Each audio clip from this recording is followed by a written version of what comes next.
அழகுன்னு சொன்னா ஸ்வான், அழகு பார்க்கறதுக்கு மட்டும் அழகு இல்லைங்க, அது நடக்கும்போது நீந்தும் போது எப்பவுமே அது அழகு. How you carry your self, அது ஐஸ்வர்யா ராய். அந்த அழகை இன்னும் மெருகேத்துறாங்க அதுக்கு. ஐம் டெலிங் நீங்க பிக்சரே பாருங்க, ஃபேக்ட் ட்ரூத். இந்த படத்துலயும் மேக்கப் இல்லாம, கொஞ்சம் கூட மேக்கப் இல்ல, ஒரு நிலை, ஒரு லிப்பிட் ஒன்னு எதுவுமே கிடையாது.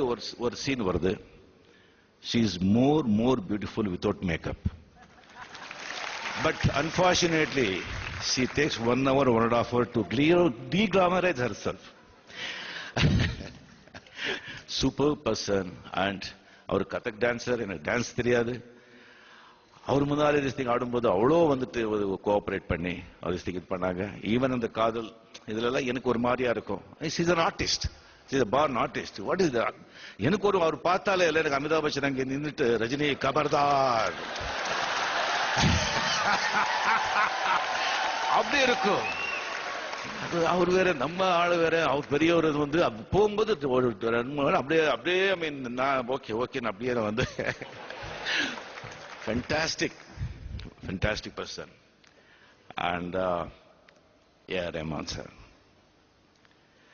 actually ஒரு ஸ்பிரிச்சுவல் பர்சன் அண்ணா, ஒரு யோகி அண்ணா, ஒரு மகான் அண்ணா, ஒரு சித்தன் அண்ணா. ஃபர்ஸ்ட் என்ன இருக்கணும், ஈகோ இருக்கக்கூடாது.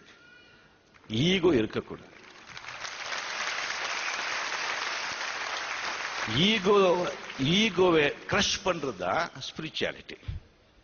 ஈகோவை கிரஷ் பண்ணவன் தான் ஸ்பிரிச்சுவல் பர்சன். அந்த ஈகோ கொஞ்சம் கூட அவர்கிட்ட கிடையாது. இன்னொன்று, அந்த மகானுக்கு ஒரு சித்தனுக்கு ரெண்டாவது அன்பு வழியில போகணும். அவரே சொன்னார், 2 வழி, வெறுப்பு வழி, அன்பு வழி.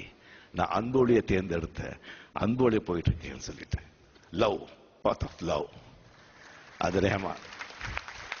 3வது, நீ என்ன சாதனை பண்ணா கூட, பணம், பேர், புகழ், பட்டம் என்ன வந்தா கூட எல்லா புகழும் இறைவனுக்கு.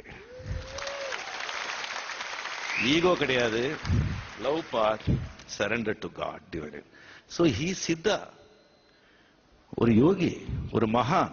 அவங்க எல்லாம் இமயமலையிலே இருக்காங்கன்னு நினைக்காதீங்க. காவியை போட்டு சும்மா அப்படி ஆசிரமங்கள் இருக்காதுன்னு நினைக்காதீங்க. ஜீன்ஸ் போட்டு இருப்பாங்க, கோட்டு போட்டு இருப்பாங்க, ஒயின் போட்டு இருப்பாங்க. So he is a மகான் சித்தா, ரியலி கிரேட்.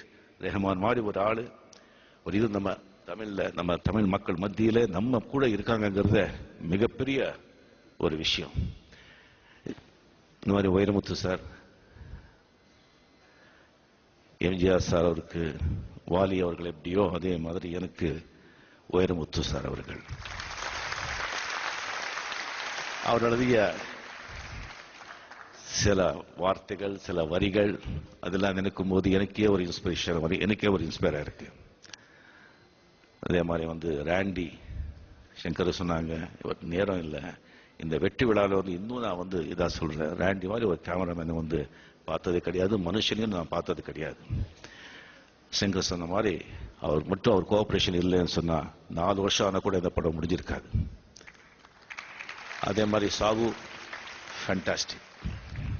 அண்ட் கேம், பானு, மேக்கப், ஒவ்வொருத்தரும் பத்தி நான் படத்துல சொல்லிட்டே இருக்கணும். ரியலி இவ்வளவு பெரிய படத்துல என்ன சொல்றாங்க, நான் ஒரு குழந்தைய பெரியவங்க எல்லாருமே எப்படி அலங்காரம் பண்ணி அதுக்கு பாட்டெல்லாம் சொல்லி கொடுத்து, நடக்கிறதெல்லாம் சொல்லி கொடுத்து, அதை உட்கார வச்சு பாடு ஆடுன்னு சொல்லிட்டு அது பண்ணும்போது எல்லாம் ரசிக்கும் போது எல்லாம் எப்படி ரசிக்கிறாங்களோ அதே மாதிரிதான் இந்த ரஜினிகாந்த் குழந்தைக்கு இந்த மாதிரி டெக்னீஷியன்ஸ் எல்லாம் நீங்களே மேக்கப் போட்டு நல்லா அழகா காமிச்சு டான்ஸ் எல்லாம் பண்ண வச்சு பெரிய படம் எடுத்து எனக்கு பேர் வாங்கி கொடுக்குறீங்க. எந்த ஒண்ணுமே கிடையாது. உங்களுடைய அன்பு, ஆதரவு எப்பவும் இருக்கணும் அப்படின்னு சொல்லிட்டு இறைவனை வேண்டி ஒவ்வொருத்தடியோ ஒண்ணுக்கு மேல கஷ்டம்தான். இப்ப சங்கர் சார் ஆகட்டும், நான் ஆகட்டும், யாரே ஆகட்டும், சரி ஒரு 4-5 பேர் இருந்தாங்க, ஒரு ரூம் வாங்கியிருந்தாங்க. அந்த 60வது மாடியில் அந்த ரூம் இருந்தது. அதுக்கு மேலே போனோம், கரண்ட் கிடையாது, ஜெனரேட்டர் கிடையாது, லிப்ட் கிடையாது, நடந்தே போனோம். லக்கேஜ் எல்லாம் எடுத்துக்கிட்டு 60-70 ஸ்டோர்ஸ் மேலே போனோம். என்னடா பண்றது அப்படின்னு சொல்லி சரிடா 10 இதுக்கு வந்து ஒரு கதை சொல்லிட்டே போகலாம்னு சொல்லிட்டு 10 மாடிக்கு வந்து ஒருத்தர் கதை சொல்லணும். 70வது மாடியில் அவங்க ரூம் இருக்கு, 69 போயிட்டாங்க, இன்னொருத்தர் தான் கதை சொல்லணும். நீ கதை சொல்லு, சொல்லும்போது நான் சொல்றேன், சாவி கீழே மறந்துட்டேன். மறுபடியும் எல்லாரும் கீழே வரும், எல்லாரும் வந்தாதான் சாவி கொடுப்பாங்க, மறுபடியும் எல்லாரும் கீழே வரணும். அந்த மாதிரி எந்த உச்சிக்கு நம்ம போனா கூட வாழ்க்கையில வந்து நம்ம சாதனை செய்யணும் சொன்னா கீழே இறங்கிதான் வரணும். மறுபடியும் வந்து மறுபடியும் போகணும். உச்சியில போயிட்டோம், உச்சியிலே இருந்தோம் சொன்னா, உச்சிலேயே நம்ம இருக்கோம் சொன்னா காணாம போயிடுவோம். சாதனை பண்ணதுக்கு கீழே வரணும். வாழ்க்கையும் அப்படிதான், வாழ்க்கையும் அப்படிதான். பல கல்யாணம் பண்ண சந்தோஷம் ஆயிடுச்சு, 60 வருஷம் பையன் சொன்னா பையன் கல்யாணம் பண்றதுக்கும் கீழே இறங்கி வரணும், பொண்ணு கல்யாணம் பண்றதுக்கும் கீழே இறங்கி வரணும். நிம்மதி சந்தோஷம் சொன்னா நிம்மதி டக்குன்னு போயிடும், மறுபடியும் சந்தோஷத்துக்கு கீழே இறங்கி வரும், கீழே இறங்கி வரணும். இறங்கி மேலே போறதா வாழ்க்கையை, அது சந்தோஷமா செய்யலாம். நன்றி, வணக்கம்.